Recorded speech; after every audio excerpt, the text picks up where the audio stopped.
Kitchen മാജിക്കിൻ്റെ മറ്റൊരു റൗണ്ടിലേക്ക് സ്വാഗതം. ഇത് മറ്റൊരു റൗണ്ട് എന്ന് പറഞ്ഞാൽ ഇതൊരു ഫൈനൽ റൗണ്ടാണ്. അപ്പോൾ പല പല റൗണ്ട്സിലൂടെ നമ്മൾ സഞ്ചരിച്ചു. സെമി ഫൈനൽ റൗണ്ട്സും നിങ്ങൾ കണ്ടു. നമ്മളുടെ മത്സരാർത്ഥികളുടെ എല്ലാവരുടെയും പാചക വൈദഗ്ധ്യം നിങ്ങൾ വിലയിരുത്തി കഴിഞ്ഞു. ഇനി നമ്മൾ കാണാൻ പോകുന്നത് ഫൈനൽസ്. ഏതൊരു മത്സരത്തിനും ഫൈനൽസ് എന്ന് പറഞ്ഞാൽ അതിൻ്റേതായൊരു പ്രാധാന്യമുണ്ട്. എല്ലാവരും ഉറ്റുനോക്കുന്നത് ഈ ഒരു ദിവസത്തിലേക്കാണ്. ഫൈനൽസിൽ എങ്ങനെയായിരിക്കും മത്സരാർത്ഥികൾ പെർഫോം ചെയ്യുന്നത്? ഇതൊരു സസ്പെൻസ് ആണോ, അതല്ല ഇതെങ്ങനെയാണ് ഇത് നടക്കാൻ പോകുന്നത്? ഇതിൽ ആരായിരിക്കും 1, 2, 3 സമ്മാനങ്ങൾ വാങ്ങുന്നത്, ടോപ്പേഴ്സായി എത്തുന്നത്? ഇത്തരം കാര്യങ്ങളൊക്കെ അറിയണ്ടേ? നിങ്ങളുടെ എല്ലാ ആകാംക്ഷയ്ക്ക് വിരാമമിട്ടുകൊണ്ട് നമ്മളുടെ എപ്പിസോഡ് തുടങ്ങുകയാണ്. അപ്പോൾ നന്നായിട്ട് സസൂക്ഷ്മം കാണുക, ആസ്വദിക്കുക.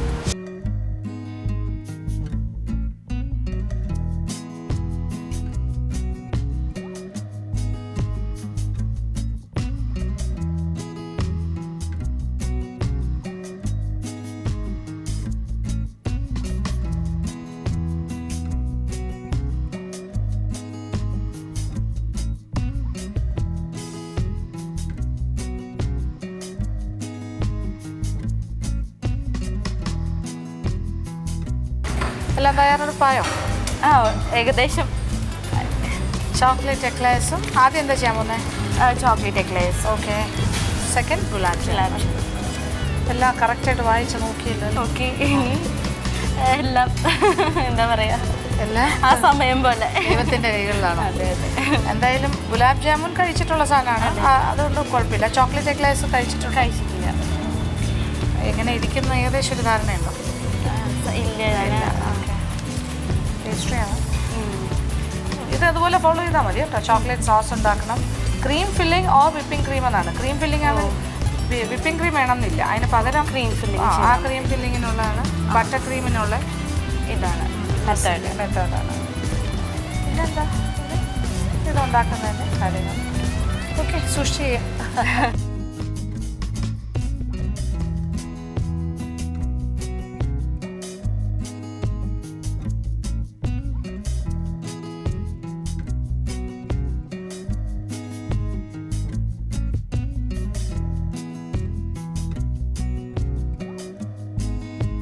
ഹലോ, എല്ലാവർക്കും നമസ്കാരം. അപ്പോൾ ഞങ്ങളിതേ ഫൈനൽ റൗണ്ടിൽ നിൽക്കുകയാണ്. അപ്പോൾ ഞാൻ ആദ്യം ചെയ്യാൻ പോകുന്നത് ചോക്ലേറ്റ് എക്ലേഴ്സ് ആണ്. സെക്കൻഡാണ് ഗുലാബ് ജാമുൻ ചെയ്യാൻ പോകുന്നത്.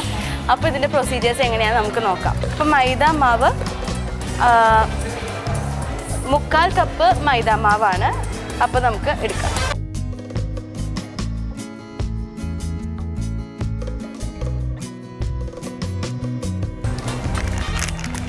ഇത് 1/2 കപ്പാണ്. 1/2, 1/4, 3/4.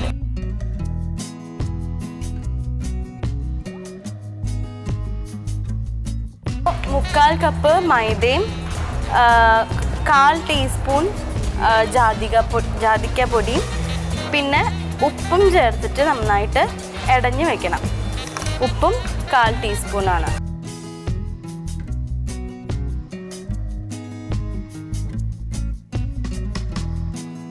നന്നായിട്ട് ഇടഞ്ഞെടുക്കാം.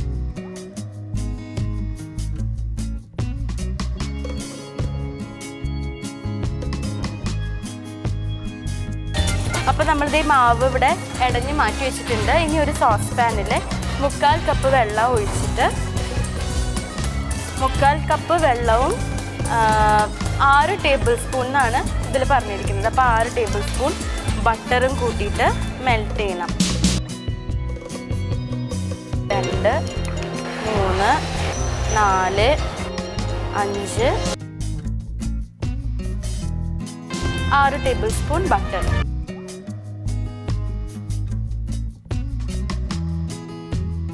മുക്കാൽ കപ്പ് വെള്ളവും 6 ടേബിൾ സ്പൂൺ ബട്ടറുമാണ്. ഇതൊന്ന് തിള വന്ന് കഴിയുന്നത് വരെ നമുക്ക് വെയിറ്റ് ചെയ്യണം. അത് കഴിഞ്ഞിട്ട് ഇത് അടുപ്പിൽ നിന്ന് മാറ്റിയിട്ട് ഈ ഇടഞ്ഞു വെച്ചിരിക്കുന്ന മിക്സിലേക്ക് ഒഴിച്ച് പെട്ടെന്ന് മിക്സ് ചെയ്യണം.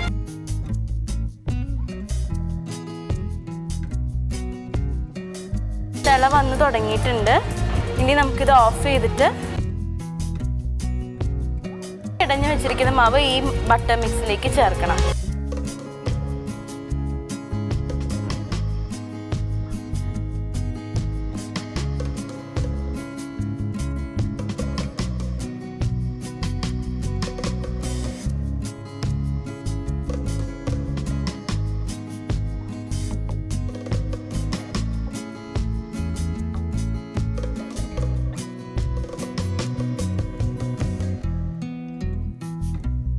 അപ്പോൾ നമ്മളിത് ഈ ബട്ടർ മിക്സിലേക്ക് ഈ ഇടഞ്ഞു വെച്ചിരുന്ന മൈദ ഇട്ടു നന്നായി ഇളക്കി.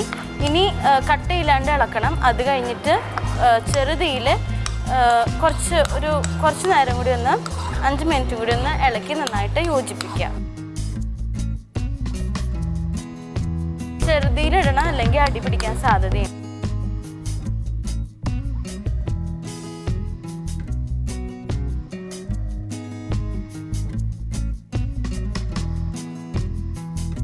അപ്പോൾ ഈ മിക്സ് ഒരു 5 മിനിറ്റ് കൂടി ചെറുതീയിലിട്ടിട്ട് നന്നായിട്ട് ഇളക്കി.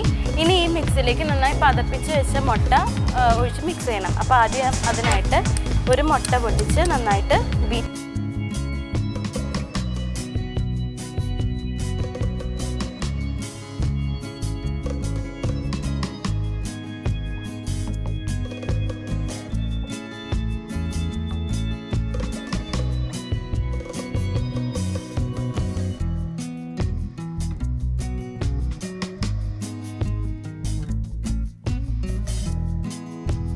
മുട്ട നന്നായിട്ട് ബീറ്റ് ചെയ്തെടുത്തിട്ടുണ്ട്. ഈ മുട്ട ഇതിലേക്ക്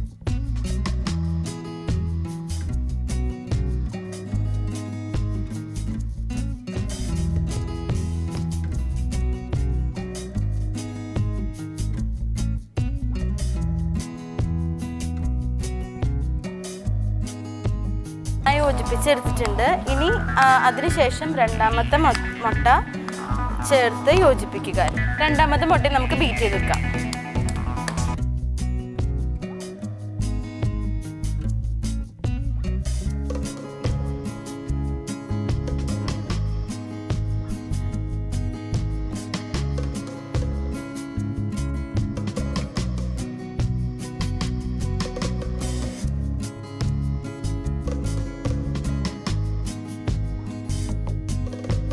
അപ്പോൾ രണ്ടാമത്തെ മുട്ടയും നമ്മൾ ബീറ്റ് ചെയ്തിട്ടുണ്ട്. ഇനി അതിൽ എഴുതിയിട്ടുള്ളത് രണ്ടാമത്തെ മുട്ടയും യോജിപ്പിക്കാനാണ്.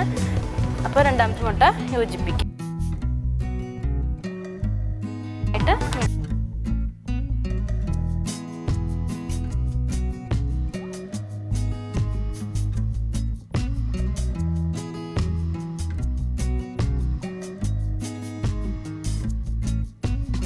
രണ്ടാമത്തെ മുട്ട ഒഴിച്ച് നമ്മൾ മിക്സ് ചെയ്ത് വെച്ചു. ഇനി മൂന്നാമത്തെ മുട്ടയും നമുക്ക് ഇതുപോലെ തന്നെ ബീറ്റ് ചെയ്ത്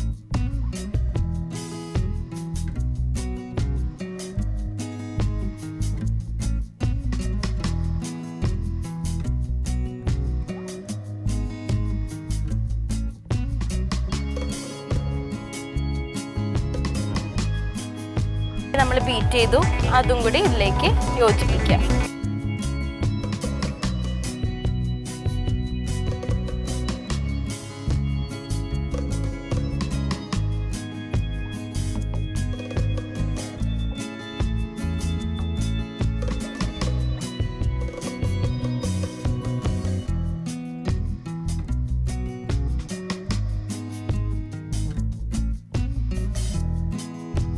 ഇങ്ങനെ ഞാൻ തോന്നുന്നു ഇതിൻ്റെ മാവ് ഇത് ഞാൻ മുമ്പ് ഉണ്ടാക്കുന്ന കാണുമൊന്നും ചെയ്യാത്ത കാരണം എനിക്ക് അറിഞ്ഞുകൂടാ അതിൻ്റെ കൺസിസ്റ്റൻസി എങ്ങനെയാണെന്നുള്ളത്.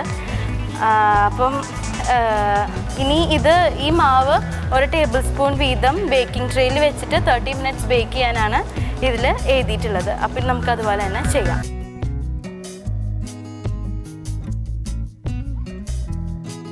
ഇനി നമ്മൾ ഈ മാവ് ഒരു ടേബിൾ സ്പൂൺ വീതം ഇങ്ങനെ ഈ ഡോ ഇങ്ങനെ ആക്കിയിട്ട് ഇങ്ങനെ ഇതിലേക്ക് വെച്ചിട്ട് ബട്ടർ പേപ്പറിൽ വെച്ചിട്ട് നമ്മൾ ബേക്ക് ചെയ്യാൻ പോവാണ്. ബേക്കിംഗ് ട്രേയിൽ ബട്ടർ പേപ്പർ വെച്ചു. ഇനി അതിലേക്ക് ഒരു ടേബിൾ സ്പൂണിൽ ഈ ഡോ നിറച്ചിട്ട് ഇതിലേക്ക് ഇങ്ങനെ ഇടണം.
അപ്പോൾ ഇത് നമ്മുടെ ഇങ്ങനെയാക്കി എടുത്തിട്ടുണ്ട്.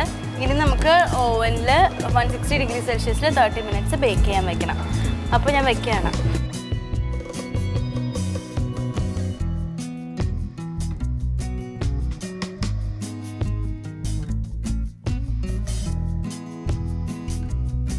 അപ്പോൾ ഞാൻ ഇത് ബേക്ക് ചെയ്യാൻ വെച്ചിട്ടുണ്ട്. 160 ഡിഗ്രി സെൻറ്റിഗ്രേഡിൽ 30 മിനിറ്റ്സ് ആണ് വെച്ചിരിക്കുന്നത്.